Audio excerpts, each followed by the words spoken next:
Welcome to the We Are VIP podcast. Each week, your host, Casey Hasten, Director of Recruiting at VIP, will bring you valuable insights from thought leaders, introduce you to incredible companies, and bring you tips for landing your dream job from our team of executive recruiters at VIP. And now, Casey Hasten. Welcome to the We Are VIP podcast, a podcast devoted to adding value to your career or candidate search. Brought to you by VIP. I'm your host, Casey Hasten. I'm an executive recruiter, director of recruiting with VIP, and your all-around hiring guru. And I'm so very glad that you're joining us this morning for this very special episode. So today on the show, I'd like to welcome Michael Ditton, creator of the Goal Setting Basics course, author of Dreams, Goals, and Adventures, and founder and CEO of Helius Capital Investments. Michael believes that hard work gets results and it's okay to dream. Michael's goal is to provide enough material, thought-provoking ideas, inspiration, and guidance to help you to accomplishing the dreams and goals you have set. So welcome to the show today, Michael. Thank you so much for being here. Aloha, and thank you. Thank you for having me. Aloha. Now, why do you always say aloha? That's kind of like your signature opening. Well, aloha means so much. It's not just hello and goodbye, but it's it's just friendly. And I went to Hawaii probably when I was 8 years old, my first time, and then just continued going back. And then my wife and I, we were married there, we lived there, and it's just in my blood. And she actually jokes around sometimes. She thinks in my past life I was probably a Hawaiian. So it truly is in my blood. So I love that. It comes naturally. Yeah. I love how there's like things we can try on that just feel so natural to us and roll with it. And I will say that, I have one other person that always says aloha to me, and it just always makes me kind of go, oh, makes me feel good. So, well, it's funny. It's quite contagious too. A lot of times, my wife and I, we do retreats and workshops and that. And because of in our teaching, we normally open with an aloha song, and we talk aloha, and we really talk about it. And by the conclusion of our events, it's not uncommon to have at least 50 to 75% of the people saying aloha. Pretty common. That's incredible. You just start this whole trend, right? Like everybody says aloha now. So every now and then I'll say hola. But that doesn't feel natural. I lived in Mexico. I lived in Mexico for many years, so that was common as well. Do you speak Spanish? A little bit. Do you?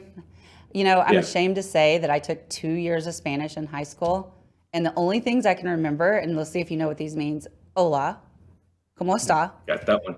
Cállate. Do you know what that means? Cállate is like, is it supposed to be like sit? No, it means shut up. We heard that from the teacher a lot. Yeah. I think it's siéntese. Siéntese, I think, is sit. I'm not very fluent. I'm dangerous. When I get down to Mexico, after being there for a little bit, I become more fluent, and then I go away for 12 months and I become less fluent. So the importance of language, right? Our words, they mean things. So yes. So one of the questions that I always like to start the podcast with, because I think it's so important to illustrate the connections that we make in our lives, is how did we get connected? Well, dear friend of mine, Berta, apparently is a dear friend of yours as well. And Berta is this great matchmaker, and she's done it repeatedly for me, and I'm sure she's probably done the same for you. When she has two people that are in her life that she wants to share with other people, that's what she does, and she's great at that. So over the last 2 or 3 years, as long as I've known her, she has paired me up with some very, very wonderful people, and you are one of the most recent ones. Well, thank you very much. Yeah, Berta Medina has been, and I like to think that I'm her very dear friend. I don't know if maybe she makes everybody feel that way, but I feel like I am. She does. And I'm going to keep myself in that little bubble, of believing that I am her dear friend, but I think I am, because she'll send me about 1 to 2 introductions every month, and she's been doing this for years, you being one of them. In fact, I just had a conversation with somebody earlier today, and I was like, how did we get connected? Oh yeah, Berta. And I'm like, wait, I'm talking to somebody that I got connected to through Berta today. So she gets quite a few shout outs on the podcast because she knows really good quality people. So I know this conversation is going to be amazing today. I really enjoyed it when we had our intro conversation, and I can't wait to hear what comes out during this one. Looking forward to it. So, all right. So tell me a little bit about yourself and what inspired you to start helping people when it comes to goal setting. Well, goal setting for me has been a big part of my life. As you know, I started at 8 years old as a young entrepreneur, and I didn't even realize goals and dreams and all that were part of my life until later on in life. But they did play a role in everything I did. At 8 years old, I grew vegetables in the family backyard, loaded them up in the red wagon, took them around door to door selling them. And not only did I leave with a wagon full of vegetables, but I came back with pockets full of money. And some of those folks that I talked to, there was a retirement community behind us. They got fresh vegetables from this cute kid delivered straight to their door, homegrown for next to nothing. And the relationships that I built, even pre-teens, was incredible. So as I went on through this, I realized that I like making people happy. And, when I did things that make people happy, and especially when I was, making myself happy at the same time, that was something that I really enjoyed. And as time went on, trying to figure out what life was, because between 8 and 18, a lot of things happen. I finally found my way into sales. And I truly believe if you're a salesperson that's selling something that you believe in, you're doing somebody a great service. And I got involved in sales at probably 19 years old. And that's kind of been my whole life. And everybody that I've worked with, I had something that they needed and brought value to their life. So from, selling vegetables as a kid to selling other products and ultimately getting into real estate. And now I help on a different level. I have many different hats that I wear. You mentioned a bunch of them. One of my main one is real estate investments. And I work a lot with investors. And the investors I work with, they have needs, wants, desires, dreams, goals of the things that they want to do, but maybe they're in a profession that doesn't allow them to devote as much time to doing those things. So when they pair up with a guy like me who has a passion for it, we normally make a good combination and we are able to get things done. So it's kind of where I started and how I got to here. I love that you said that you tend to get behind selling what you believe in. Oh yeah. I think that's huge because I think that's what separates the kind of used car salesman from, I don't want to say the new car salesman, but the people that are not just selling a product, but they're actually out there to help people. I think in an example of that would be like as a recruiter, I truly, like you, love people and I only want the best for them. And so and I just had this conversation with a candidate earlier and he was like, Casey, what's the right decision to make? Because he's getting multiple offers from our clients. And I'm like, I can't make that right. I can't tell you what the right decision is for you. You've got to figure that out. But what I can tell you is all the different things. And one of the clients that really, really wants him, I know they happen to not have a really good work-life balance. And if I were not the recruiter that I am, if I were not a good recruiter, I might not have shared that information with him. Right.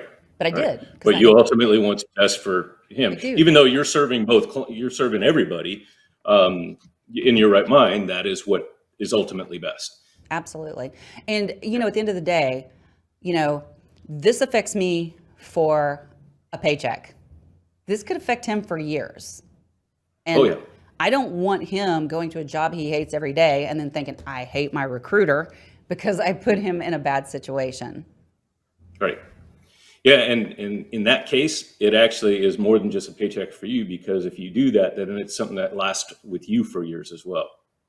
Very true. I would feel horrible about it. I tell everybody all the time, I do not want to put you in a job where you hate your life, because then I would hate mine.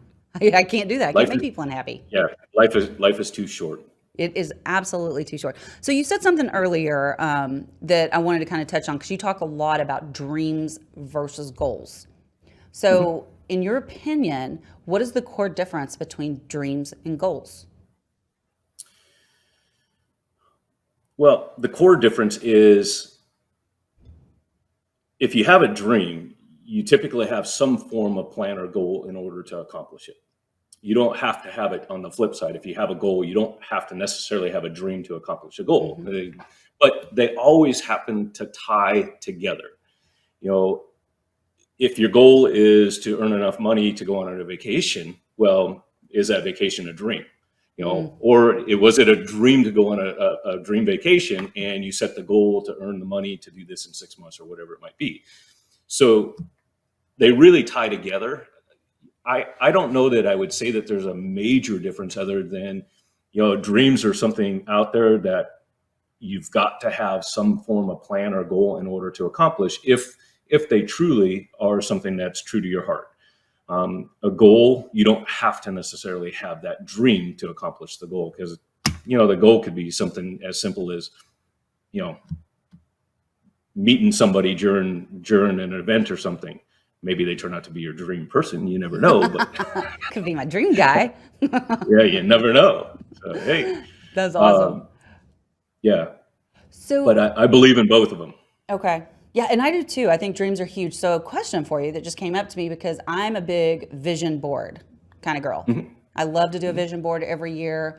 And I do a smaller one every quarter that I can carry around with me, right? It's not the big, I cut all the pictures out of the, magazines and make it all fancy. It's just handwritten so I can carry it. Do you feel like when you're doing a vision board, is that dreaming or is that goal setting? Yes, it is. Again, I'll go back to one of my very first vision boards, and this one you'll probably relate to a little bit. You remember Patrick Swayze and the movie Roadhouse? Well, Patrick had a 560 Mercedes, and I absolutely loved that car. Just absolutely loved it. So I went and I cut a picture of a 560 out, and I put it up on my wall. The problem was I was in real estate back then, and it was a two-door, and it didn't make sense in real estate world. So I ended up with the 420, which was a four-door. So I actually set the dream to have the Mercedes that I really love. The goal that got me there, which was much more realistic, and I know we kind of talked about SMART goals, was to have the four-door versus the two-door. So I ended up achieving the goal and achieving the dream. Very nice. Very nice. Yeah. So let's focus on goals for just a minute, because I think when you and I talked, and I think everybody who's listened to at least one of these podcasts knows that I am a huge goal setter, firm believer in goals, writing them down, checking them off, and checking back in with them. Don't just write them down and forget about them, although your subconscious never truly forgets about them, but reviewing them and going back to them. So in your opinion, is it, when it comes to your career, goal setting for your career, is it more important to set short-term goals or long-term goals? That's another yes. and the reason is if you have long-term, you have to have short-term in order to get there. Like that vacation I was just talking about. 6 months from now, I want to tour Europe for 30 days. Well, what do I need to do between now and then to make that happen? So that 6-month or 12-month goal is down the road, but I need to have a plan, and I need to have those short-term goals to save the money, to make the plane reservations, to look up the places I'm going to stay, check out the places I want to go to and explore and adventure. So they both, again, go hand in hand. So I think short-term and long-term, whether it's business or pleasure, they always go hand in hand, because, as we go through life, we talk about, what do we want to do in our retirement years? Well, that's a long ways down the road. Well, hopefully it is for a lot of us. Yeah. Well, you've got the long term, but you have to think about what you're doing today to accomplish that long term. So they always, in my opinion, go hand in hand. I definitely agree with you. And when I'm doing my goal setting, so I break mine up into 3 categories. I don't know if I shared this with you before, but I have my long-term goals, which is as I define it, is anything 90 days plus. And that could be a year, that could be retirement, right? But that is a long-term goal. And then I have my short-term goals, which are my 30 to 90 days. And then I have my micro goals, which are anything that are less than 30 days. And what I find, because I always start with my long-term goals first, that my short-term supports my long-term, my micros support my short-term, but sometimes, not always, they do stand alone. Yeah. I was actually just trying to think of something where it does stand alone, but I think the shorter term goal has a more likelihood of standing alone than a long term, because a long term goal, you don't just put it out there and not do anything and hope the universe delivers. But a short term goal could be something that you want to accomplish today, tomorrow, this week, what have you. And you might not have to have the same setup that you do for the long term goal. So I fully agree with that. Yeah. I would think like an example of a short-term goal for me was when I launched my personal brand website, I had a specific timeline for that, and there was a finite end date, website went live, and that was about a 60-day turnaround on that. So for me, of course, that short-term played into a much bigger plan and goal, but just getting that website live was a biggie, and it was a short-term goal. Oh, yeah. So. Yep. Yeah. So well, congrats. Here recently, thank you. Like I said, I map out my goals every quarter, long, short, micro. And here recently, I've had something added to my plate that's kind of derailed my goals. And I don't want to give this one up, but I got to focus on this one too. So how can one find the drive to refocus back on their goals after, I don't want to say a significant setback, but it could be a setback, but it also could be something where something pulls your attention away in another direction? Yeah, that's called life. And we have to adjust. I mean, if you're so set on something, you're not going to accomplish anything. So in sailing terms, because I'm a sailor and I spent many, many, many years out on the water, it's called tacking. It's called what? I'm sorry. Tacking. Tacking. Yeah, tack and jibe. Yeah, tack is more common than jibe. Yeah, it's a sailing term. Okay. But basically, so if you have a point A and where you're at, and you want to get to that point A, and you're going along, and then all of a sudden the conditions are no longer favorable. Maybe the wind is right on the nose, maybe the swell or surfs come up, or what have you. And you could probably still get there, and you're just going to get your butt kicked the whole way, and it's going to end up taking longer. So if you tack and you fall off just a little bit, you'll actually do better with wind speed and comfort and everything else. And then you can tack again and still ultimately make the same destination with less wear and tear on your body and your mind. And chances are you might even make better time. The cool thing about the adjustments are, and I think this is kind of what you're talking about, derailing, is sometimes those adjustments happen for a reason. So your end result might actually be different, but it's supposed to be. So you tack, and then you tack again to go to your destination, but you find that now your course has changed a little bit, because now you could probably still get there, but you might be on a different course, and it's probably intended. And a lot of times we put up a resistance to, oh no, I'm supposed to do this. No, I'm supposed to do this. But quite honestly, it's probably happening that way for a reason. So I'm a true believer in adjusting and adapting or tacking and just kind of going with the flow. And the most important thing about all of that is sometimes we get so wrapped up in either the head on or the adjusting that we forget to enjoy the journey. And more often than not, it's probably as, if not more important than the destination. Those are such true words. And I'm so glad. You know what? That was the message I needed to hear today. Thanks. End of show. All right. We'll just cut this one short. Yeah, no. I'm so going to use that term tacking, like as I'm mentoring and coaching other people, because I think that gives a very clear picture. And I've also, I can't remember how the saying goes. Maybe you remember this, but it has to do with sailing, and it says it only takes 1 degree change to change your entire destination. Yes. Something like that. That's Well, not right. and for those that are listening or watching, what that means is I'm going to use Hawaii. So you take off from the mainland of the United States towards Hawaii, and you have to go at Hawaii. Now, forget all the conditions and winds and everything else, but to get from here to there, you're going to be on a heading. Well, if you think about going 2,000 or 3,000 miles and being 1 degree off on that heading, how far off you're going to be by the time you get there. Yeah. It's monumental. So, and some people are afraid of that, but some people welcome it. Again, if, unless it's just a oops, it's probably the universe saying that there's another intention for you. Well, I think the universe just shifted me 1 degree, just so everybody knows. So Yeah. I'm Yeah. like, what? Well, embrace it. Whatever it was you were doing is not gone, dead, buried, anything else. But the thing that looks like the direction you're going to be going, you don't know. Maybe you don't know exactly why. Maybe you do, and there's some resistance to it because it's change. I mean, we're human. We do all kinds of weird stuff. But if you don't try it, you'll never know. So true.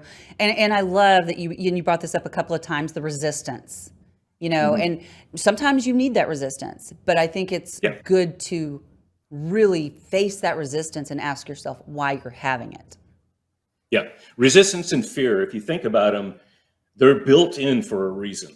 The fear is, hey, dummy, you've done that before and you got stung. So let's make sure we don't do it again. Or the fear of uncertainty of something that you're going to be doing. So it's like, okay, just think about it. Now, if it gets to a point where it stops you from living life or stops you from doing things, then you need to do more than just think about it. You need to talk to somebody and see how you can manage to get through it, because you don't want to be that afraid of something. But that resistance is kind of the same thing. That's more of an ego or personal thing, but it's there for a reason. So you want to pay attention to it, but you don't want it to derail. And if you even think that, the resistance is there for a reason, there's ways to go about it. Priorities, this is a priority versus this, which one is higher up, or pros and cons, the old get out a piece of paper and write it down, or whatever the case might be. There's ways of working through it. So I love that you just said the old fashioned way of getting out the pros and cons. Do you know, to this day, I still tell my candidates when they're comparing jobs to make a list of the pros and cons? Like Absolutely. Right after they interview. I want it to be fresh on your mind, and we talk through it, but I want you to write it down. In case you haven't noticed, I'm a big proponent in writing things down. Absolutely. There's magic that happens. Something you said about, writing it down and subconsciously sticking it does. But if you think about it, you followed it up and you didn't tie the two together. And I don't know if anybody else caught it, but you could write it down, and it's better than just putting it out into the universe verbally. So that is an improvement. But where your subconscious truly kicks in is when it becomes repetitive. You're writing it down or reviewing it on more of a, and you did say that, you just said it, there were like two different conversations going on at the same time. Once you start to review something more and more, it's just ingrained into your brain, into your body, and it's ingrained. So and if you want to take it a step further than that, is share with somebody that love, and trust, who can support you, your dreams, goals, desires, what have you, and that level of accountability will also keep you on the straight and narrow as well. I could not agree more. I think that is, and some people do those kind of things naturally, but many people don't. And especially that accountability piece, people are too afraid to put it out there. And that way, because if they don't do it, they're afraid people are going to think they failed. And I don't think that's what that's about. It's about, like for me, if I ever write something down, and for example, every day I get up and write down my schedule, right? I have to write it down. If I write down, I'm going to work out that day, I have to work out. And let me tell you, I hate to work out. And I will make every excuse in the world. But if I wrote it down, I'm like, I got to do it, So I very carefully, before I write that in my daily schedule, am I really going to do this? Yep. And Good job. A lot of times it doesn't get written down. Well, hey, as long as sometimes it does, I guess you're okay, right? It's better now. I have to give a shout out, because one of the ladies that used to work here, Sarah Strackhouse, she left and she is now doing personal training and nutrition. And I'm proud to say I've invested in myself and I've hired her to be my personal trainer. So now it doesn't matter if I write it down. She still shows up. Well, and a lot of times, we talk about, how we can do certain things, and coaches, mentors, people that do what they love and they're a great source of information or inspiration. Those are how you can overcome something that may not be as, the same for you as it is for them. So, it's something you wanted to do, you didn't particularly care to do it, and you got this great person that like, and trust, who is doing what she's obviously loving, and now it's helping you. It's kind of infectious. Yeah, it really is, and it makes me want to do better, because when she looks at my nutrition diary and she goes, "Good job," I'm like, yes. Nice. I love that. I love for people to say good job. That's all you would never have to pay me. Don't tell my bosses that. All you got to do is say good job and I am fulfilled, Yeah, nice. So, and it's nice to hear. Yeah. And it doesn't happen very often. So you mentioned SMART goals earlier. So should you use the SMART goal method every time you set a goal? That one I'm going to go with a yes and no. And the only reason I say no is, when somebody says, should I use a SMART goal? To me, that means physically taking the SMART, specific, measurable, attainable, Relative. Relative, and in a time fashion, and literally breaking it down so that it's all part of that. So yes, it's best if you do that. But a lot of times, once you become this goal setter that you and I probably practice a lot more than some other folks do, you don't actually have to spell it out to know, is it this? Is it this? Is it this? So you don't physically have to do it, because it's already programmed into your brain to know whether it is attainable, and if it can, and we know that we need to have a time on it, whether it's imposed on us or something that we put on it. So, yes, it is great to do every single time, but you'll find if you get into a condition of doing more and more of the SMART goals, you can use the SMART a lot less, because it's gonna cycle through your brain. I agree. And it's really, whenever I set a goal now, of course, usually I use a very specific format that I designed. Yes, I did that. I just did that. Nice. But it's very natural now, because I've been doing it for so long and I know exactly what I need to do. And honestly, my goals, the long-term goals, haven't changed as much lately, because they've been pretty big goals, those big, hairy, audacious goals that we talk about, the BHAGs. But it's the short-term and the micro goals to get to the next point in the long-term has changed. So, okay, really quickly, tell us a little bit about your book, Dreams, Goals, and Adventures.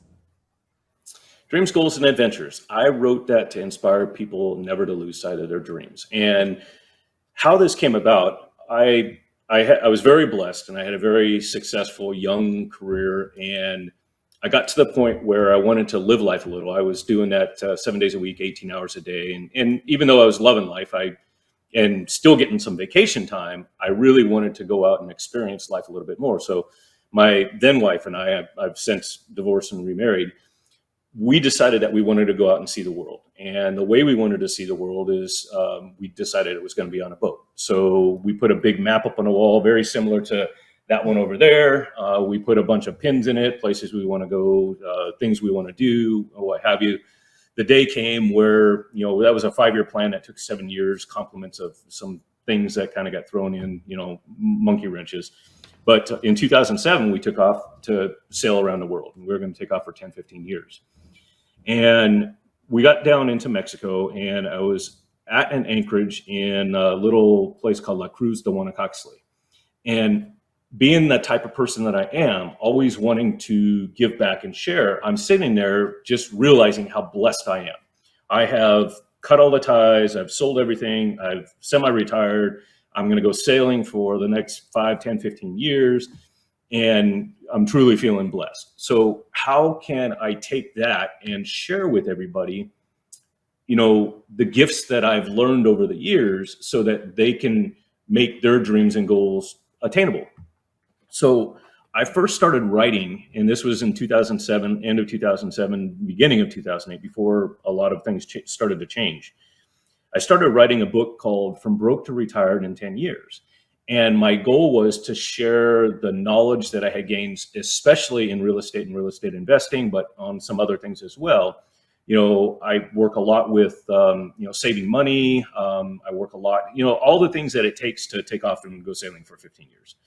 So I started to write this book, and then 2008 happened. And, when the economy started changing, the real estate market, the mortgages, and people losing their jobs and losing their homes and everything else, I realized pretty quick, me talking about how they can take their extra income and do this with it, or buy this real estate and do that with it and everything else, was going to be a total flop and failure, because people they were more worried about, living, keeping their jobs, keeping their homes, surviving.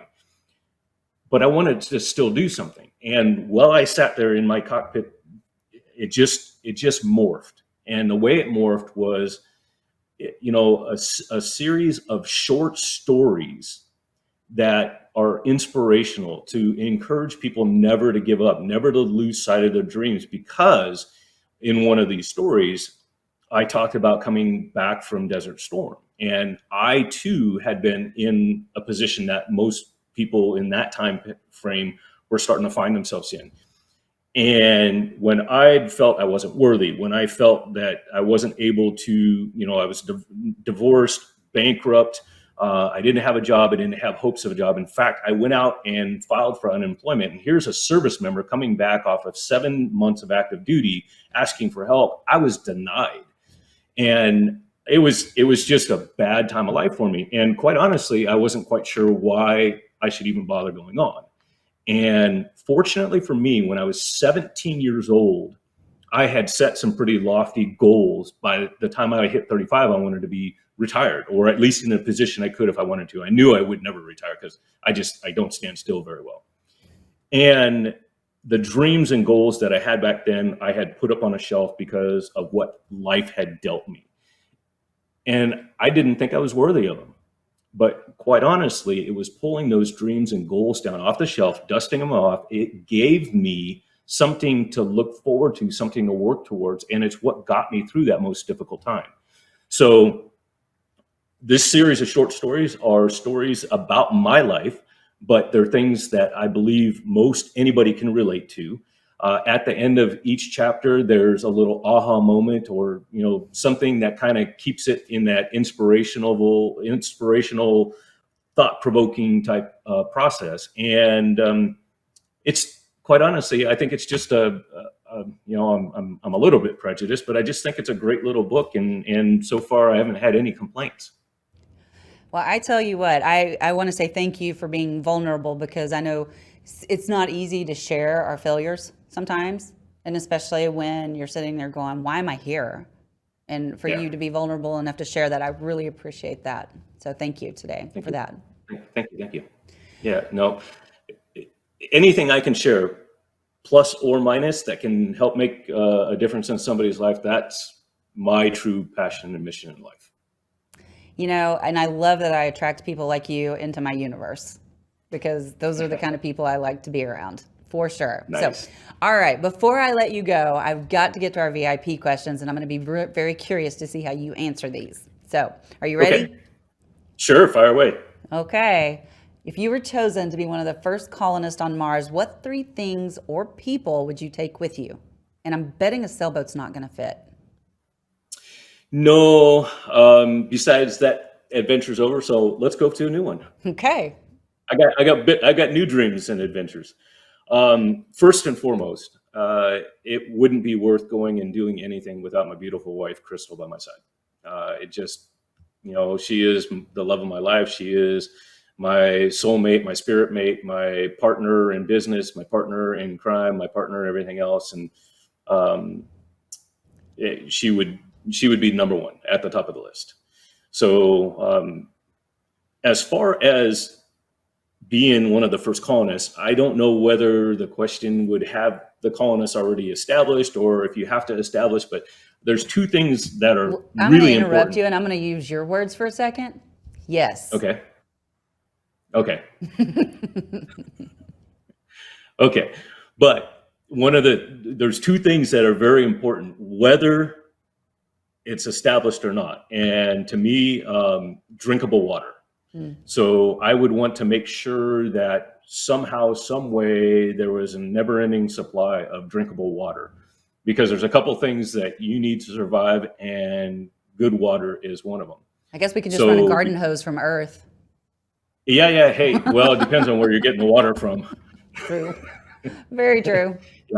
Yeah. My water here the chlorine smell is greater than the pool. Oh. So yeah. And then, I got it from my mom, a green thumb, growing vegetables and in the garden and everything else. Not only would I have a blast doing it, but if I had, an array of different types of seeds, all different types of vegetables, plants, all that other stuff that we could grow, whether it's established or needs to be established or anything else, my wife, water, and, a good smattering of seeds, and I'd be set. Very nice. Very nice. Yeah. Most of those answers are unique. The wife, not so much. Sorry. Everybody wants to take the wife. So, yeah. Okay. Yeah. Well, not everybody. Not everybody, true. What is one thing you do each morning to set your day up for success? It's kind of one thing that's many. You talked a little bit about how you do yours as well. So every morning I have about a 2-hour window where I line up my day. It's my morning routine. And it has different variations, but as far as my meditation, as far as my sitting down and thinking about the micro things that you talked about to get to the short term and then to the long term, I have a schedule that I use that I line up every day. I'm not as good as you are at putting something in there, knowing that it has to be done if it's written, because there are certain things that will go from that day to that day, but it's normally because I've prioritized and everything else. But just starting the day off right with, the water that I drink, the meditation that I do. I recently have become a foster I went from a no cat house to a 7-cat house. Yeah. That's a lot of work. But it is. And that's part of my morning routine now. But we had a stray mother out there that was going to give birth, and I wanted to have her have a safe place to do that. So she's downstairs with her 4 babies. And then we picked up another kitten off the roadside that should have been hit by the 20 cars behind me, not including myself. And she didn't. We now named her Lucky, and she's in here. And last year we took in another stray, and she actually became ours. So we went from 0 to 1, and then we went from 1 to 7. So they're part of my morning routine too. I bet, but I bet they're cute. I bet they make you smile. Super cute. Yep. But yep. Temporarily part of the routine until we find them all homes. Oh, I bet they become foster fails. Well, I'm fairly certain Lucky's not going anywhere. And quite honestly, Patches, the mama kitty, she's so adorable.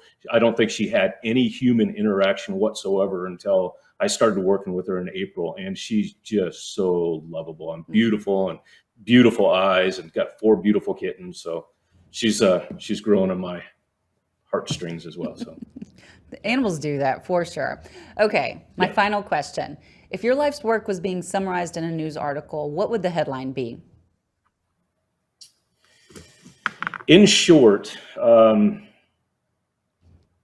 it'd have to be that, not just myself, but my wife and I, because we're partners in this, is that we have the ability to travel unencumbered, to share our story, to support other people, to share our, lessons that we've learned over the years to help make life easier or different or more supportive to everybody out there who's going through anything. And most importantly is remind them to live life as an adventure and live life on their own terms. But we want to support people in knowing they're not alone. Let them know that they're not the only ones that's ever gone through that before, and just share the insight, wisdom, and knowledge that we've gained, over the years. And I've got a million stories, and I'm sure I can find one that will help just about anybody. So that's kind of what I want to do. I want to share and support and hopefully make somebody's life better. I love that. We need more people like you in the world for sure. So thank you. How do people find you, and how do they find your book? The best and easiest way is they can reach me through email. My name, Michael Ditton at yahoo.com. The book, I would like to provide you and your staff a link to it, because Amazon, you can go and find it in a lot of places, but Amazon has still not removed my previous publisher. Supposedly it's forwarded to my new publisher, but I had some people having trouble finding it. So It is available on Amazon and other things, but if I provide you a link, if anybody's interested, they just click on it, goes straight to them. They can always reach out to me as well. And, I can, a lot of times I have them around the house. If there's somebody within the United States, I can actually sign a copy and kick it out the door to them. If they just want to do it digitally, it is available on Amazon and a couple other sites as well. Awesome. Yeah, we'll be sure and put that link in the show notes for our audience so that they can access that, because I know that a lot of them, they probably really want to have that signed copy. So yeah, and I have no problem doing that. It just takes a little bit longer to get out the door, but I'm happy to do that. Awesome. Michael, thank you so much for sharing your time and your wisdom and your knowledge with us today. I really appreciate you. Thank you. I appreciate you, and I appreciate you having me on to do what I love to do, which is talk and share. Anytime. So one last thing I have to say to you, and that is you are a VIP. Awesome. Thank you. And that's a wrap for today. Join us next week here on the We Are VIP podcast. We'd love to know how we can help you be a VIP. To find out more, log on to wearevip.com.